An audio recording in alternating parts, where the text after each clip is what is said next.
Hey guys, alright, this is chapter 1 of Hatchet. The author is Gary Paulson. And on the cover it says, the best-selling classic survival story with more than 4.5 million copies sold. And you guys will actually, if the course study doesn't change, you'll read this in middle school when you get to Etowah Middle. So you get a little preview.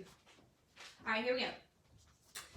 Brian Robeson stared out the window at the small plain, at the endless green northern wilderness below. It was a small plane, a Cessna 406, a bush plane, and the engine was so loud, so roaring and consuming and loud, that it ruined any chance for conversation. Not that he had much to say. He was 13, and the only passenger on the plane was a pilot named, what was it? Jim or Jake or something, who was in his mid-40s, and who had been silent as he worked to prepare for takeoff. In fact, since Brian had come to the small airport in Hampton, New York, to meet the plane, driven by his mother, the pilot had only spoken 5 words to him. Get in the co-pilot seat, which Brian had done. They had taken off, and that was the last of the conversation.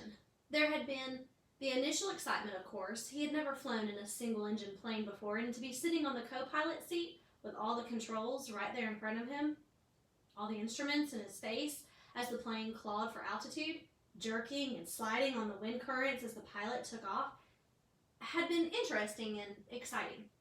But in 5 minutes, they had leveled off at 6,000 feet and headed northwest, and from then on the pilot had been silent, staring out the front, and the drone of the engine had been all that was left. The drone and the sea of green trees that lay before the plane's nose and flowed to the horizon, spread with lakes, swamps, and wandering streams and rivers. Now Brian sat, looking out the window with the roar thundering through his ears, and tried to catalog what had led up to his taking his flight.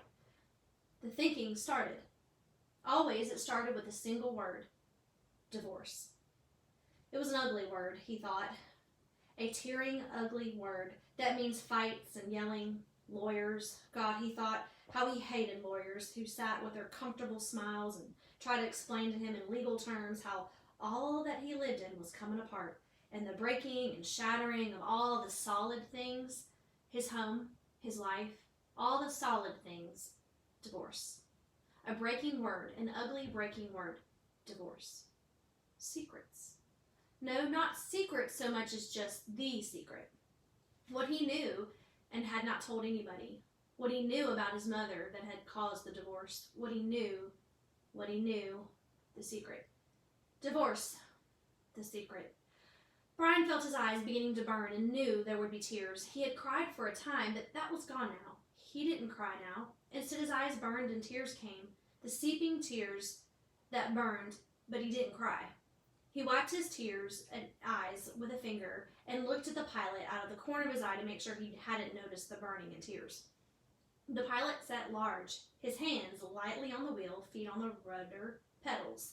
He seemed more a machine than a man, an extension of the plane. On the dashboard in front of Brian saw the dials, switches, meters, knobs, levers, cranks, lights, handles that were wiggling and flickering, and all indicating nothing that he understood, and the pilot seemed the same way. Part of the plane, not human. When he saw Brian look at him, the pilot seemed to open up a bit, and he smiled. Ever fly in the cockpit seat before? He leaned over and lifted the headset off of his right ear and put it on his temple, yelling to overcome the sound of the engine. Brian shook his head. He had never been in any plane. Never seen the cockpit of a plane except in films or television. It was loud and confusing. First time. It's not as complicated as it looks. Good plane like this almost flies itself, the pilot shrugged. Makes my job easy. He took Brian's left arm. Here, put your hands on the controls, your feet in the rudder pedals, and I'll show you what I mean. Brian shook his head. I'd better not. Sure, try it. Brian reached out and took the wheel in a grip so tight his knuckles were white. He pushed his feet down on the pedals. The plane slewed suddenly to the right. Not so hard. Take her light. Take her light. Brian eased off, relaxed his grip. The burning in his eyes was forgotten momentarily as the vibration of the plane came through the wheel and the pedals. It seemed almost alive. See? The pilot let go of the wheel, raised his hands in the air, and took his feet off the pedals to show Brian he was actually flying the plane alone. Simple! Now turn the wheel a little to the right and push Push on the right rudder pedal a small amount. Brian turned the wheel slightly and the plane immediately banked to the right. And when he pressed on the right rudder pedal, the nose slid across the horizon to the right. He left off on the pressure and straightened the wheel, and his plane righted itself. Now you can turn, bring her back to the left a little. Brian turned the wheel left, pushed on the left pedal, and the plane came right back around. It's easy, he smiled, at least this part. The pilot nodded. All of flying is easy, just takes learning, like everything else, He took the controls back, then reached up and rubbed his left shoulder. Aches and pains, must be getting old. Brian let go of the controls and moved his feet away from the pedals as the pilot put his hands on the wheel. Thank you. But the pilot had pushed his headset back on, and the gratitude was lost in the engine noise, and things went back to Brian looking out the window at the ocean of trees and lakes. The burning eyes did not come back, but memories came flooding in. The words. Always the words. Divorce. The secret. Fights. Split. The big split. Brian's father did not understand as Brian did, knew only that Brian's mother wanted to break the marriage apart. The split had come and then the divorce, all so fast, and the court had left him with his mother except for the summers and what the judge called visitation rights. So formal. Brian hated judges as he hated lawyers. Judges that leaned over the bench and asked Brian if he understood where he was to live and why. Judges with a caring look that meant nothing as lawyers and legal phrases that meant nothing. In the summer, Brian would live with his father. In the school year with his mother. That's what the judge said after looking at papers on his desk and listening to the lawyers talk words. Now the plane lurched slightly to the right and Brian looked at the pilot. He was rubbing his shoulder again and there was the sudden smell of body gas in the plane. Brian turned back to avoid embarrassing the pilot, who was obviously in some discomfort. Must have had stomach troubles. So this first summer, when he was allowed to have visitation rights with his father, with the divorce only 1 month old, Brian was heading north. His father was a mechanical engineer who had designed or invented a new drill bit for oil drilling, a self-cleaning, self-sharpening bit. He was working in the oil fields of Canada, up on the tree line where the tundra started and the forest ended. Brian was riding up from New York with some drilling equipment. It was lashed down in the rear of the plane next to a fabric bag the pilot had called a survival pack, which had emergency supplies in case they had to make an emergency landing. That had to be specially made in the city. Riding in the bush plane was the pilot named Jim or Jake or something, who had turned out to be an all-right guy, letting him fly all. Except for the smell. Now there was a constant odor, and Brian took another look at the pilot, found him rubbing the shoulder and down the arm now, the left arm, letting go more gas and wincing. Probably something he ate, Brian thought. Whew. His mother had driven him from the city to meet the plane at Hampton, where it came to pick up the drilling equipment. A drive in silence, a long drive in silence, 2.5 hours of sitting in the car, staring out the window. Once after an hour, when they were out of the city, she turned to him. Look, can we talk this over? Can we talk this out? Can you tell me what's bothering you? And there were the words again. Divorce. Split. The secret. How could he tell her what he knew? So he had to remain silent, shook his head, and continued to stare unseeing at the countryside, and his mother had gone back to driving only to speak to him one more time when they were close to Hampton.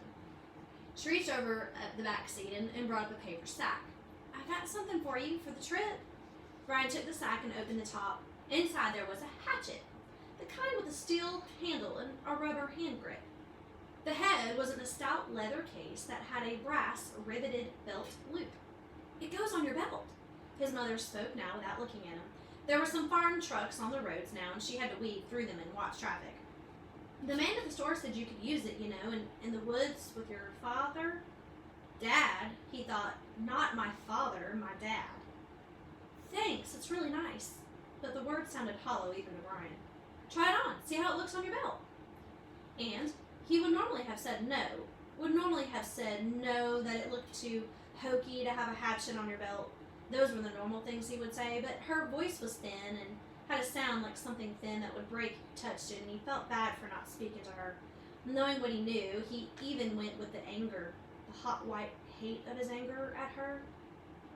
He still felt bad for not speaking to her, and so to humor her, He loosened his belt and pulled the right side out and put the hatchet on and re-threaded the belt. Scooch around so I can see. He moved around in the seat, feeling only slightly ridiculous. She nodded, just like a scout, my little scout. And there was the tenderness in her voice that she had had when he was small.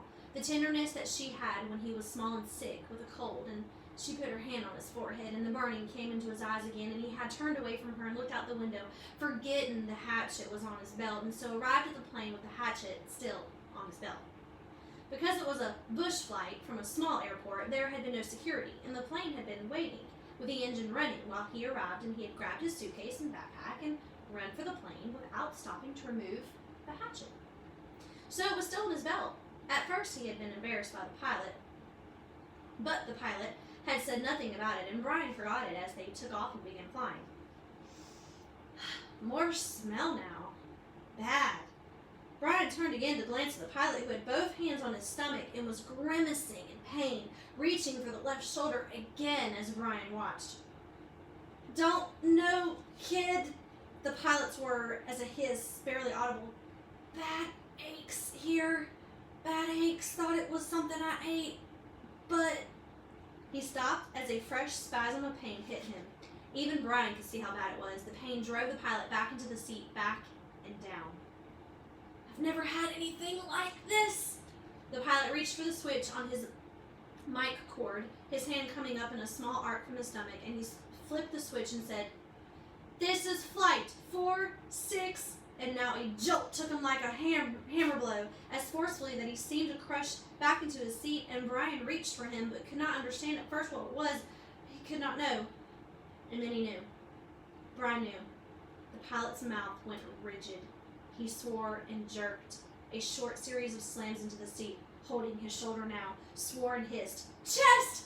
Oh God, my chest is coming apart! Brian knew now. The pilot was having a heart attack. Brian had been in the shopping mall with his mother when a man in front of Paisley's store had suffered a heart attack. He had gone down and screamed about his chest, an old man, much older than the pilot. Brian knew. The pilot was having a heart attack, and even as the knowledge came to Brian, he saw the pilot slam into the seat one more time. One more awful time, he slammed back into the seat, and his right leg jerked, pulling the plane to the side in a sudden twist, and his head fell forward, and spit came out. Spit came from the corners of his mouth, and his legs contracted up into the seat, and his eyes rolled back in his head until they were only white. Only white were his eyes, and the smell became worse, filled the cockpit, and all of it so fast, so incredibly fast, that Brian's mind could not take it in at first. Could only see it in stages. The pilot had been talking just a moment ago, complaining of the pain. He had been talking, then the jolts had come. The jolts that took the pilot back had come, and now Brian sat, and there was a strange feeling of silence in the drumming roar of the engine, a strange feeling of silence and being alone. Brian was stopped. He was stopped. Inside, he was stopped. He could not think past what he saw, what he felt. All was stopped. The very core of him, the very center of Brian Robinson, was stopped and stricken with a white flash of horror, a terror so intense that his breathing, his thinking, and nearly his heart had stopped. Stopped. Seconds passed, seconds that became all of his life, and he began to know what he was seeing, began to understand what he saw, and that was worse. So much worse that he wanted to make his mind freeze again. He was sitting in a bush plane, roaring 7,000 feet above the northern wilderness with a pilot who had suffered a massive heart attack and who was either dead or in something close to a coma. He was alone. In the roaring plane with no pilot, he was alone. Alone. Alright guys, I'll continue chapter 2 another day, so join me next time and we'll continue on the story. Bye guys!